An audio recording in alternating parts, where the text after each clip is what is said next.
Hi, this is Jolynn from Wild Pony Eventing, and today we're talking to tip trainer Ann Hanlin. Hi, Ann.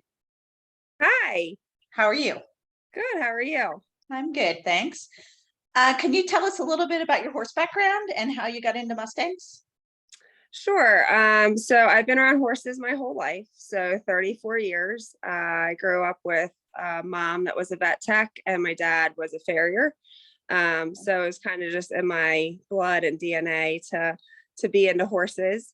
And then about 4.5 years ago, I got into the Mustangs.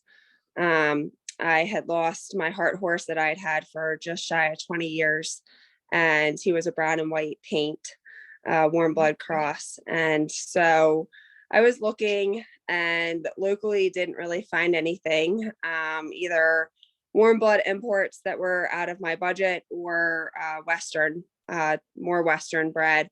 And with eventing, I needed something that could do the English disciplines. So a good friend of mine said, "Hey, why don't you check out the Mustangs?" She had had one here with us in training just for some flat work. And I thought, oh, sure, why not? And that's kind of, she sent me the link, and the rest is history. Okay. So your background is in eventing or other things as well? Eventing, fox hunting, just kind of like trail riding, but mainly eventing. Okay. And amateur, pro? I have to now claim pro status because I collect income for training. Okay. All right. And what is your treatment background? I know you do massage. So yeah, I do equine massage, and I also do PEMF, magna wave therapy. Okay, cool. So what's your involvement in the I have now I do a training business with the horses. So because I claim income with that, I had to claim pro status. Yeah. Okay. All right. So what's your involvement with the Mustang community? Wow, where to start? So truthfully, I had no idea that when I adopted Woodrow off the internet that I was going to be on the journey that I am today with the Mustangs. But I would say the biggest involvement would be hosting tip challenges here in Maryland. So I hosted my first one in 2021, and then I just hosted one this past September, and hope to be approved to host again year after year because it over doubled in size this year. Wow. How many people participated this year? I had 41 apply, 28 pick up, and 23 compete. Wow. That's impressive, especially for East Coast. Yeah. Yeah. Okay. Our year we had 18 apply, 13 pick up, and 10 compete. So wow, it more that's than huge. Yeah. Okay. Tell us a little bit about your personal Mustangs. So started with Woodrow, my black and white Pinto. I got him off the internet I picked him up in April 2018. I won his bid in February 2018 on the internet, and had no idea. I mean, I had talked to countless people in the Mustang community about the Mustangs, and they were like, oh, just wait. And again, I've done horses a long time, and I thought, oh yeah, sure. I've already had one heart horse. You say you only get one. So I kind of have already done that. And, got Woodrow, and it's just been quite a journey since then. Found out that he was photographed in the wild in Wyoming. So connected with the photographer, and she sent me a bunch of pictures of him. So then it kind of just became not a mission, but just kind of like a passion of mine, like, well, let's see if I can reunite him with some of his family. So I now have Woodrow, I have his son, McCrae, and then I have two of his daughters, Boo and Gigi. And then my sister-in-law has his one daughter, Dove, and her sister-in-law has one of his mares, Ellie. Wow. So he had a band. He was a stallion with a band.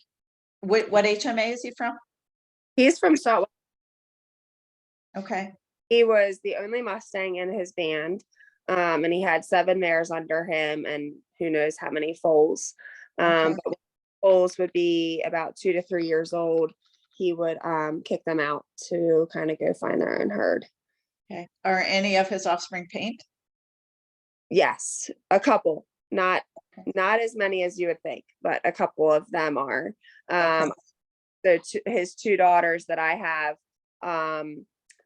are they're pintos, but they're minimal. Like they're not as flashy, I guess you could say, as he is. Right.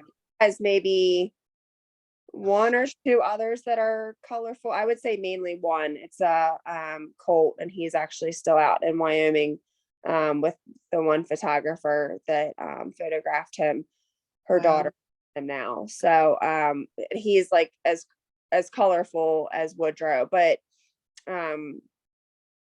well, maybe not even as colorful. Woodrow is definitely the flashiest Yeah. of the band. He didn't want them to steal his thunder. I believe it. So tell us what it means to be a tip trainer. Yeah, so it's, to be honest, it's tricky here on the East Coast to be a tip trainer. And when I say that, I mean it's tricky to get the tip horses. So it's very rewarding. It's a fantastic program that the Mustang Heritage has set up. And it's, it's a blessing to be a tip trainer through their program. But it's hard to get the horses here because our closest facility is Ewing, Illinois. And from me, that's 14 hours. Yeah. So, just from a financial standpoint, it's not really great. Let's be honest. Do we make money in horses? The answer to that is no. And it's certainly not about the money for the horses, but now with the fuel prices being so high, you have to at least be able to break even. And to have a 14-hour trip, I have 2 young kids, a farm full of my own. It's just not really realistic for me to be able to make that trip out there. And they are now bringing more satellite events here to the East Coast. Mhm. So it's nice because normally the last day of those adoption events, they let us pick. And then there's now there's been a storefront in Tennessee with Rebecca Bowman. And then there's also now a storefront in Ohio with Jenna Nelson. So there's becoming some more opportunities for us tip trainers to be able to go that route to get the horses, out of holding and go through the tip program, which is really nice. Okay. And when you say a horse is tip trained, what criteria do they need to meet? Yeah, so the requirements are that they're being haltered, they're leading, they're picking up all 4 of their feet, and that they're loading and unloading onto a stock trailer. So that time frame varies for each and every horse. Normally they give you about 90 to 100 days to accomplish those things, to then get them adopted out through the program. But you can apply for an extension if you have one that's just not really, meeting those requirements and those timeframes. Okay. Do you have a specific method or process that you use when you're gentling wild Mustangs? I do. The method I use is what they tell me. And it Okay. sounds so cliche. But I can say in the, oh goodness, 18 Mustangs that I've done or helped with, they've all taught me something different. You kind of know, if they come from Nevada, they're a little bit more like this, or if they come from Wyoming, or, certain HMAs have kind of their characteristics. So you might know maybe certain techniques that would work better with them. But I can't really say that, I follow steps 1, 2, 3, or X, Y, and Z. I just kind of go with the flow of the horse. Some obviously come around a little faster than others and take to it a little faster. Some need more time. Some, I feel like you can progress maybe fairly quickly in the beginning, and then you hit a roadblock and you kind of have to back up a little bit. So I can't really say that there's a certain technique or something that I do each time. My big thing is when I get them, depending on, most of the time they have to travel to get to me. It's not just like I'm right around the corner from where they may be coming from. So I try to give them a little bit of time to settle in, and work on, my big thing is, I want to transition them over to my hay and grain and kind of the process that I follow for that for all my guys. So that is normally about the same. But as far as the training side of things, it can vary. Okay. Do you have a set amount of time that you spend with a new horse? So again, I kind of let them tell me. Some, when they're settling in, they obviously see me doing hay and water and maybe starting to introduce them to a little bit of grain. So they kind of see me doing that. If they're curious, if they're the curious type, I'll stick my hand out or maybe stick my stick out and see if they'll take to it. But my sessions vary. There's, in the very beginning, when I was kind of just learning the whole process with the Mustangs, I'd be like, oh, I'm going to go, again, like I said, I have 2 young kids. So my youngest was here, not even a year yet when I got Woodrow. So I would normally try and work with Woodrow during his nap time. So I was like, okay, I have an hour or 2 or whatever the case might be. And, you put a time frame on them and they're like, yeah, good luck. I found some of my best sessions being when I just willy-nilly go in there to do feed or water, or, hey, I have a couple minutes. Let me just go see what I can do. Instead of like, okay, I have 15 minutes. I'm going to go accomplish X, Y, and Z, or I have 2 hours. Let me go sit in and see how they do. So, I definitely try to do multiple sessions a day, in the very beginning, especially, but there are some horses that I found that cannot tolerate that. They kind of just need a little bit of time, to adapt to all of it. And some need more frequent sessions, shorter, more frequent sessions. Some need longer, more spread out sessions. So again, there's really, I kind of let them tell me what they need and what they can handle. Mhm. Do you typically have them haltered when they come off the trailer, or do you wait to do that yourself? I've done it both ways. Or all ways, I should say. I've done it where they're haltered, or they're haltered with a drag line, or I do it myself. I personally prefer to have them haltered with a drag line if the BLM is willing to do that, or if they're coming from, an adoption event, or, somewhere that they're willing to halter them. Mhm. That's my preferred method because I Yeah. like that. And that's how I got Woodrow, or that's what everybody recommended. So that's what I did. And I really found that helped him to learn to give the pressure on his own. Yeah. They're very smart, so they figure it out very quickly. So that then when I am on the other end of the rope, they're not like, oh, let's just, have a heyday with you because we have no idea what you're asking us to do. They kind of have already had the basics of, hey, I need to give to the pressure, which makes that step a little easier. But I've had plenty where, haltering wasn't an option. So I've done it on my own. Mhm. And do you do the traditional round pen, or do you start out at Liberty, or do you have a preference along those lines? So normally I keep them in their pen until they're, pretty, I should say, trustworthy, as in the fact that they're gonna let me hopefully catch them and that I can trust that they're gonna be okay behind my board fence, that has electric along the top of it. And normally, like training session wise, I have a couple different pens set up, but I would normally take them into my bigger pen, when they're kind of progressing towards that, and start with some round penning. And normally it's kind of at Liberty. And again, it all depends on the horse. I've had certain horses that you absolutely cannot round pen them. It just really Mhm. stirs. They just can't handle it. So I will then go back to, kind of how I grew up, with introducing them to lunging, and doing it kind of that way when they progress to that stage. I don't personally do a lot of round penning in general. Mhm. I feel like the horse is going to benefit from it. Okay. Who's your toughest horse so far? Um, Gosh, I've had a couple.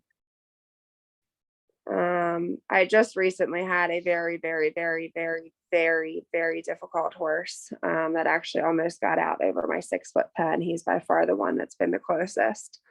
And then when I got him secured into my stall, he would throw himself up against the wall of my stall, and it was just very ugly. How I old?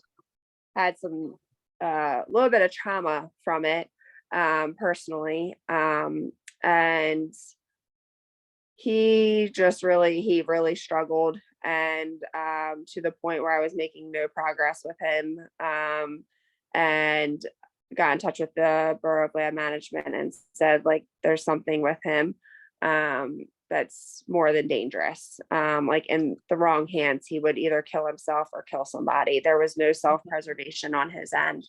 And I quickly then realized that he had water squirting out his nose when he would drink, and he had a cleft palate. So he was so wild that we could not officially diagnose, but I was able to get enough evidence for the BLM's vet and my vet to, collaborate and diagnose. And it was a collaboration through the BLM, and we ended up putting him to sleep. So he was definitely neurological. I mean, I can't really slap that diagnosis on him because we didn't really get that far, unfortunately. Most of the time with a cleft palate, the horses don't live past babies because they get aspiration pneumonia and they die. Yeah. This Yeah. horse was turning 2 in August. I got him the end of June. So how he made it as far as he did, I have no idea. But yes, he definitely exhibited just some neuro signs, and I mean, the whole 9 yards. I've never in my life seen, and I've had, several that have been very difficult, and nothing. I mean, he took the cake on that. Yeah. But I would say honestly, I've had worse luck with the young ones. I've done one that was, according to the Forestry Service, because he was out of Devil's Garden, he was 19 coming 20. According to my dentist, he was thinking he was more pushing 25. So either way, he had been a stallion for a long time. Yeah. And I gentled him, and he was certainly not a breeze. But compared to some of the younger ones I've done, he was definitely more enjoyable than they were. So I've had a couple that are difficult, but I think that comes with any breed. Yeah. At the end of the day, the bottom line is that there are some out there that just do not want to be domesticated, and it doesn't matter what you do or how hard you try or what your experience is with the Mustangs, whether you've been doing it for a month or you've been doing it for 15 years. There are just some out there that just do not want the domestic life, and I think coming to terms with that as a trainer it's difficult. It's definitely been a struggle. I mean, I just went through it all over again with that 2-year-old that I just had. Beautiful, good looking horse. I mean, super good looking guy. And just now he obviously had a medical issue as well, which I think was a big contributing factor to his behavior. But it's hard. It's really hard to just feel like you're giving up on them, because you want it, for them. And to give them that good life out of holding, like, just to be able to give that to them, it's very rewarding. But you also have to come to terms with the fact that some of them just are never gonna, you can take them out of the wild, but you can't always take the wild out of them. Yeah. Would you talk a little bit about that decision process? Because I think it's really common on some of the Mustang groups that someone says, X, Y, and Z about this horse. I don't know if I can help it, and the group jumps on them. So I think from somebody who has a training background, what was part of your process in making that decision? Yeah, I mean, it was a very difficult process. I mean, it literally took me almost a month just to reach out to the BLM and be like, listen, this horse either needs to be euthanized or needs to be returned. And I personally was pushing for the euthanasia route, mainly because he was big and he was good looking and he was going to be easily adopted back out. Yeah. And easily going to, no joke, kill himself or kill somebody. In the wrong hands, it would have ended very, very poorly. And I am not saying that because I have Mustang experience. I'm not saying that because I've done horses a long time. I'm saying it because that horse had zero self-preservation. I saw him do stuff that I have never in 34 years of life seen another horse do. And honestly, don't ever want to see it again. I mean, it was quite traumatic for me. And again, I've seen a lot, done a lot, and nothing quite like that. So there have been other times. There was another one that another yearling actually that I returned to the BLM. And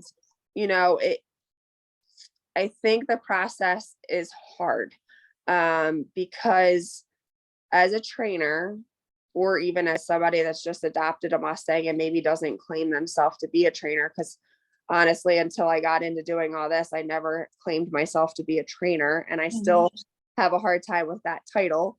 I just kind of do it because I love them, but I think you have to know when you need to draw the line, and maybe you're not the right fit for that horse. Or that horse isn't the right fit for you.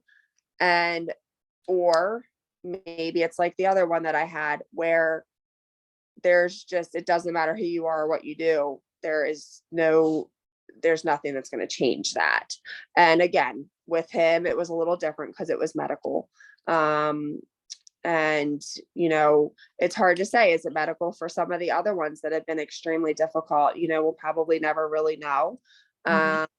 But, I think coming to those terms, these groups have to really respect those that come forward, whether they're trainers or not, and say, hey, I'm having a really hard time. Or, I think sending the horse back, or maybe you've had the horse for over a year now and the horse is titled and you're thinking about putting them to sleep because there's just no good end result. And I think as humans in general, we need to be a little softer when it comes to that, and we need to be a little bit more understanding. And that side of things is where I really hate social media, because it's so easy to judge and it's so easy to kind of jump down somebody's throat, or recommend all these different things for them to try, when who knows, I tried everything I possibly could for that horse and there was no difference. I had the one that I returned to the BLM. I paid $900 to have him shipped back to Ewing, Illinois. Do you think I wanted to do that?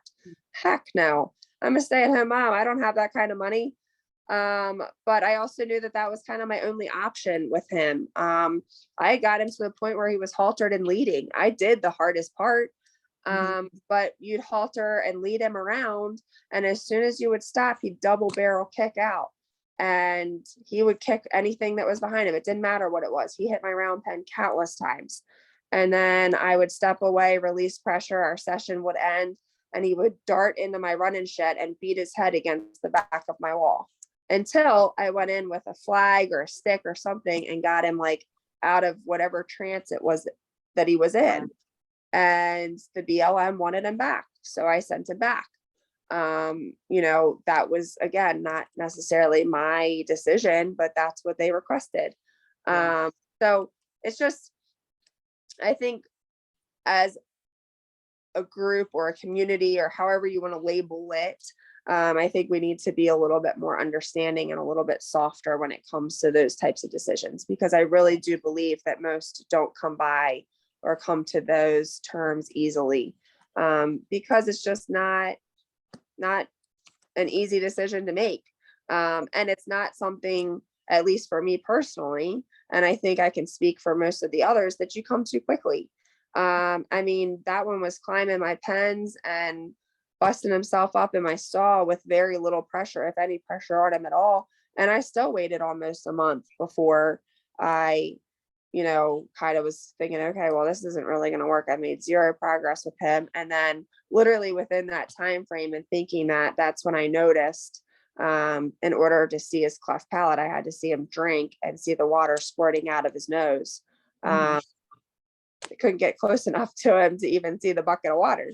So, that process took a little longer because at first I just thought, oh, he's crazy. And then I realized we had a medical side of things too. And then it's a process through the Bureau of Land Management to put them to sleep. It's not an easy, like, oh yeah, here you go. Sure. No problem. You have to go through the process of, oh, let's return the horse. So it's definitely a process. I think as a community and a group, we could definitely be a little kinder when people come to those terms. Okay. How about an easy horse? Looking back, I thought Woodrow was so hard because it took me 8 days just to touch his nose. And, he was a stallion for 7 to 8 years. And knowing his background is super special because I don't have that on any of the other ones that I've done. I mean, obviously I have the background on his offspring because of him, but knowing his background, I think was actually like helpful because I knew how he was in the wild and I knew that he was very kind, and he was very kind to me because some of the stuff I did with him in the beginning, not knowing, I would certainly not do now, or don't do now. But I have to say probably my easiest was a horse that I picked up off the internet for $105, and I picked him up in North Carolina. He sat on the internet auction for over a year. He's gelding from Triple B, Nevada, and he was by far my easiest to gentle. And then I also have another one in right now, actually, that came up with the other 2-year-old that I have. He's now 2. And he's been my first yearling that I've actually enjoyed. And he's been pretty easy. And he's from Hanlin, Nevada. Okay. I'm going to guess that Woodrow is your favorite. How'd you know? Tell us a little bit about Woodrow. I've done a lot with the Nevada horses, and I've done a good bit of Wyoming horses, and my heart is in with the Wyoming horses. Salt Wells Creek is by far my favorite HMA, but I am actually getting a Green Mountain horse in the beginning of December, and that'll be my first Green Mountain Wyoming horse. So I'm anxious to work with him and see how they compare. Okay. Salt Wells that's a very harsh HMA. I just did an interview with Christy Chapman, and just some of the pictures and like what's going on just environmentally. It's hard to believe that horses live, let alone thrive on that HMA. Yeah, it is. And they have some really nice horses that come out of there. Yeah, they do. Really do. So Woodrow is eventing. Tell us a little bit about his eventing story. He is. So, like we said at the beginning, I kind of grew up eventing. My old horse that I had lost, he evented. I evented a couple of thoroughbreds through the years. And so when I got Woodrow, that's what I wanted to do because that's what I do.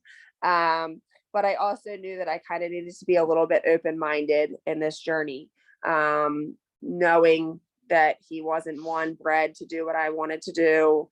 To conformationally, he is put together nicely, but he's a little thicker, and et cetera, et cetera. So I was open to going a different route, but deep down inside, I really just wanted him to event. So starting out, I had him about 3 months before I started him under saddle. And he bucked me off twice. So it was an interesting start. And I guess the third ride was one of his bucks. And after that, we kind of worked through a good bit of stuff. And I have to say he's been close to perfect since then. But it's been a process, and I've taken it slow. because I think with these guys, you work so hard to build their trust, and it can be gone in the blink of an eye. And it's just not, that's just not worth it to me. So I've definitely, the journey, some people look at 4 years and go, oh, you're only doing novice. And then some people look at like, oh, wow, he was a wild stallion for 7 to 8 years and you're going novice. There's definitely two different viewpoints. And when I first started him, I was lunging him over a cavaletti kind of on the middle spot. And he had been lunging. I mean, he had done ground poles and the whole 9 yards. And I took him over this little cavaletti and he tripped and fell down to his nose. Oh boy. So you're going to be a dressage horse. And picked himself kind of back up and continued on and didn't do it after that. But he was, bless his heart, he was so heavy on his forehand and still has many moments of it, of being like that. But he was so heavy on his forehand in the beginning that he had no clue that he had hind legs. I mean, he ran around that HMA and ran his herd on his front end. I mean, literally on his front end. Yeah. So I also quickly found when I first started him, one of the reasons I think he bucked me off was because he was bored. And I know that sounds so silly. But I really do think that he just kind of didn't see the point of me being led around on his back with my mother-in-law leading me. Like, this is so boring. So I kind of did things a little differently with him than I would have, or than I did with my domestics. And I kind of skipped some of the basics in the flat work. His canter was horrible because he was so far on his forehand. I've done a lot to kind of get him up and back and sit and use his hind end. But that takes a lot of time, and a lot of muscle and a lot of, muscle memory and a lot of work. So I didn't really harp on the flat work like maybe somebody else would, or maybe like I should have, because I knew that he was going to get really bored with that. And I'm kind of big into maybe, like, I guess you consider cross training. I do a lot of trail riding. I'll do dressage shows. I'll go, do eventing. But I don't just, grill them in kind of one area. So I did a lot of trail riding with him in the beginning, just for him to, figure out where his feet are, figure out he has hind legs, how to use them with a rider on his back. And then, kind of started jumping him. Again, his age was a good age to do all that, but I started jumping him maybe a little sooner than I probably would have another horse, just to see if it would kind of catch his interest. And to make sure that we weren't going to trip and fall down over everything. And he took to it. I mean, just took to it. And to the point where I couldn't catch him. It didn't matter if I had him in my paddock, he was catchable. If I let him have any more freedom than that, he turned feral. Yeah. To the point where I have big fields and I had to literally chase him with my 4-wheeler because I could not catch the horse. And he's so wicked smart that he would get just close enough that I couldn't get him, and he would go just fast enough away from me that I still couldn't get him. And again, to the point where he would see me coming. If I went out without the 4-wheeler, I could not catch him. If I went out with the 4-wheeler, he would turn, face me, and stand there like, oh, you can catch me. And I'd be like, no, I didn't get this out of the garage for nothing. You're going to run a little bit. So I literally started jumping that horse, and I've been able to catch him ever since. I mean, no kidding. He started jumping, and I haven't had trouble catching him since then. So, everybody's like, oh, that's just a coincidence. Well, maybe, but I don't think so. Because we were at least 6 or 7 or 8 months into me not being able to catch him. And all of a sudden, the only thing that really changes is that I start jumping him, and now I can catch him. So he really loves to jump. And I was so relieved, because that whole cavaletti incident is still very fresh in my head. And so since then, we've kind of progressed through the years, and I've definitely gone back. This last year, I've done more flat work with him. I would say, just in general, like I really focused on the flat, and of course, continuing on with the jumping, but everything from the flat has transferred over to his jumping, and just made him that much nicer of a jumper. So, he loves to event. And I think the big thing is that everybody's like, oh, he was a wild stallion. He has to, be herd bound and love horses. He hates other horses, absolutely hates them. So he would not make a good fox hunter.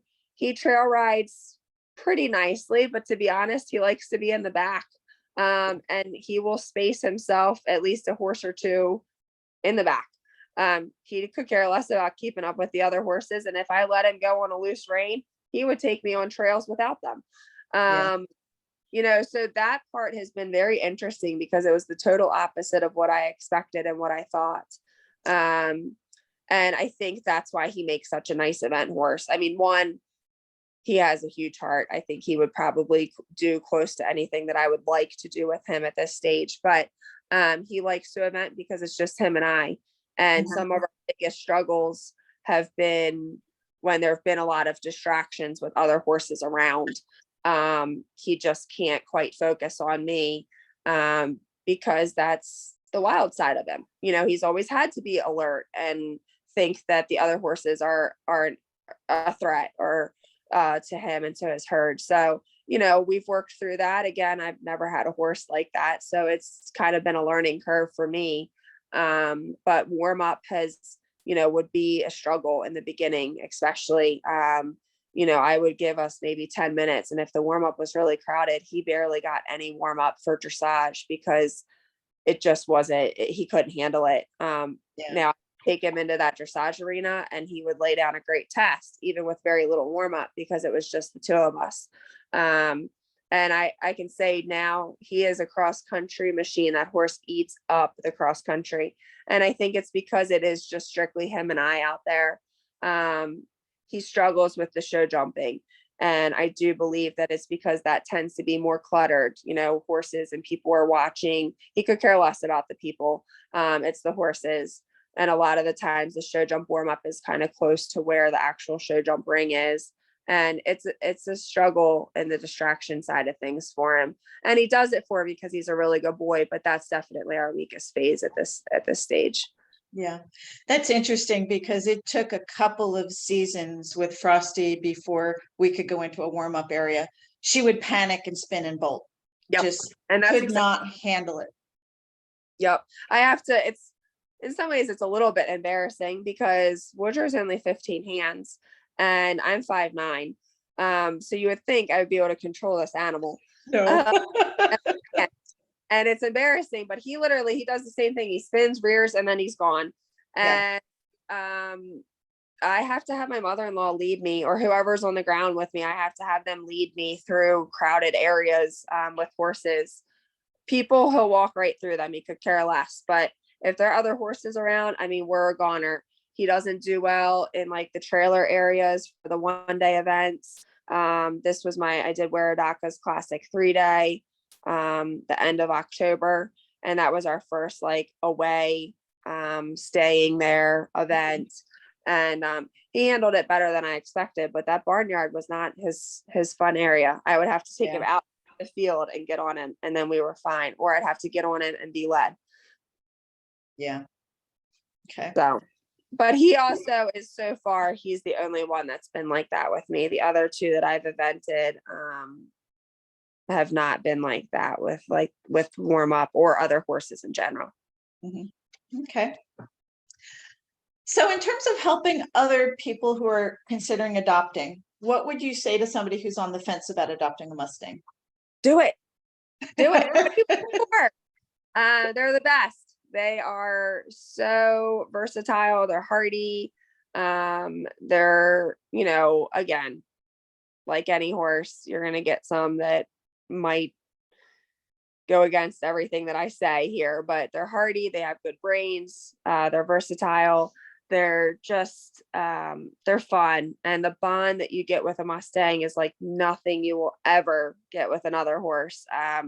And I can honestly say that. I mean, my horse that I had for almost 20 years, he saw me through a lot, right? I mean, he saw me through middle school, high school, relationships, my parents' divorce. Oh my goodness. Like, getting engaged, getting married. He was a part of he was a part of that.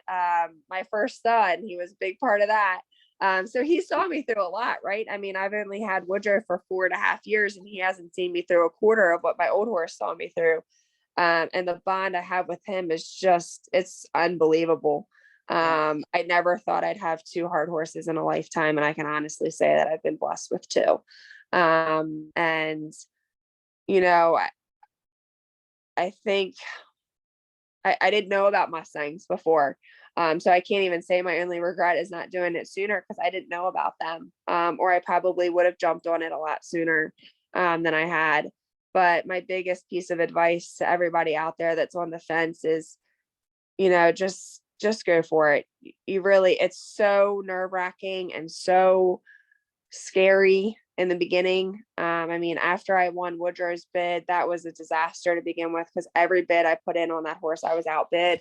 And then at the end, I refreshed my computer screen. It's like, you're the highest bidder. And I was like, what? I've lost every bid. And then I just like threw in anyway. So, I think my biggest piece of advice is to be ready to get addicted to them, because nobody warned me that I would be in to the Mustangs as deep as I am. I thought, oh, I'll just get Woodrow. That'll be good. That's all I need. And here I am. I have, let's see, 1, 2, 3, 4, at least 5 personal ones now. My husband is about 3, so if he's watching this, I'm just kidding. You're in trouble. No, actually one I just sold. He'll be leaving in a couple weeks. And then the other one, Woodrow's one daughter, I actually leased out to my cousin. So technically 3 are on my checkbook, but they're amazing. If you had told me 4.5 years ago, you'll help or gentle 20 plus wild ones, I would have been like, oh, or 18 plus wild ones. Oh, you're crazy. I just want one. So, and then again, like hosting the first ever tip challenge in Maryland. I mean, I didn't even know what a tip trainer or tip program, or even really what the Mustang Heritage Foundation was. And to be honest, was so naive with all of it.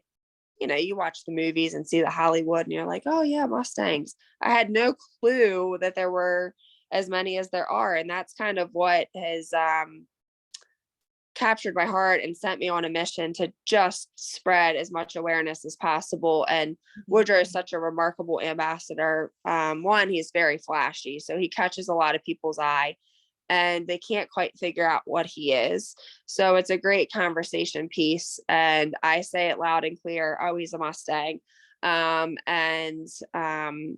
They just they get to talking and knowing. This logo here I then created. So again, just be prepared to be addicted and jump off the fence and go for it. I jumped in head first, and I have 0 regret. Cool. What advice would you have for someone who's struggling to bond and develop trust with their Mustang? Time. It takes time.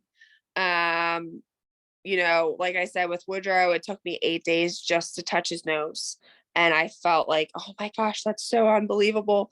We've definitely had some bumps in the road. And I don't know, maybe after he bucked me off on that 3rd ride, I wanted to kind of give up on him, because I just poured so much of my heart and time and everything into him. But they need time. They really do. And, I also think that, with Woodrow, I think the 8-day period was part of it. Was I had no idea really what I was doing, to be honest. But I think another big part of it is I had lost my dad a couple years, 2 years prior to that. And I had just lost my heart horse a couple months before getting Woodrow. And I had a 1-year-old when I lost my dad. I had my oldest son was a year old at the time. And, when you're a mom, you have to keep going. So I really don't think I totally processed, one, caring for my father was actively dying and two, losing him. And Woodrow showed up to me with a mustache, and my dad had a handlebar mustache my whole life. And I think he really made me work through so many emotions and so many things that I didn't even realize were maybe an issue, because I kind of tucked them away and not really dealt with them. And I'm a big believer in the Lord, and I've always been to prayer, prayed, and he's answered my prayers in many ways. But I think this was just kind of me working through stuff, even in a way that I didn't know I needed to. And, so don't hesitate to step back and maybe look in the mirror. It's hard. But that's what these horses do to us. They kind of make us look at ourselves. I wasn't really making great progress with Woodrow, and I kind of took a step back, and I had some stuff that I needed to work through, and he helped me work through that kind of stuff, and maybe even more subconsciously than consciously. And, it's been a great journey since then. But there's definitely some other times where I've had the Mustangs come in, and, you're going through stuff in life. It doesn't really even matter what maybe you're having a bad day with your kid, or you're just having a bad day in general. You woke up on the wrong side of the bed. And some of my harder sessions with the horses have been when I'm struggling. And I've had to kind of step back and been like, either one, it's not going to happen today, or two, you need to figure it out and get it together. So if you're struggling with your horse, maybe take a step back, look in the mirror. My other part of advice for that is to get off of social media. So big at comparing ourselves now. I mean, you have to remember that most people put out there what they want you to see. They're not always putting out the good, the bad, and the ugly. And that's one thing I have definitely done. When I created my Facebook page, I created it for a handful of people to follow Woodrow, the two photographers in Wyoming, and a couple friends of mine that aren't local. And it has blown up. I mean, he now has over 3,200 followers, and it's just gone way above what I ever even imagined it would be. And I've always stayed true to the fact that I'm going to post the good, the bad, and the ugly. And just be 100% honest, because it's not always easy. It's not always pretty, and it's not always fun. I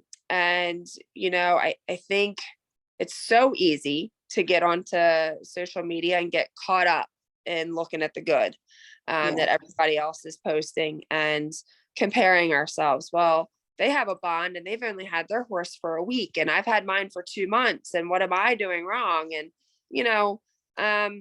your journey is different. And I think it's easy to get caught up in that. So kind of take a step back, look at yourself, stop comparing yourself to others. It's your journey with your horse, and you have to be able to enjoy that where you are before you're going to kind of progress and go forward. Right.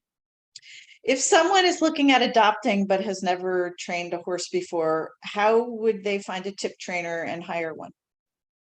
If you go onto the Mustang Heritage Foundation website, they have a list of all the trainers and the map of where they're located. They also have, I think, their cell phone number, or their phone numbers, and their email address. I've gotten a lot of people that have emailed me strictly through the Mustang Heritage website. So you can check out the Mustang Heritage Foundation website to find a tip trainer in your area, and then talk to them personally about their process and that kind of stuff to get connected with one. Okay. And if somebody's interested in you specifically, how did they get a hold of you? Honestly, the best way is going to my Facebook page. Did I lose it? Up? SBF Mustang Eventing. You can connect with me through there, or my email address, which is on the Mustang Heritage Foundation website. Okay. And we can leave that information down below in the show notes as well. I can also say it, but yes, we can definitely link it in. Okay. So one last question, and that is little bit off topic, but if someone's looking to adopt and wants a very specific job for a horse, can you talk a little bit about that? Because it doesn't always match up with what you want a horse for, and especially a wild horse. I mean, domestic horses are bred for specific jobs, and Right. so they're more likely to do a job for you. You have any thoughts on that? I do actually. I have one right now that that one that I got off of the internet for $105. I will say when I was bidding on Woodrow, it was the old system and there were photos, there was no video. I had no idea how the horse moved. He could have been gated for all I know. Thank goodness he's not.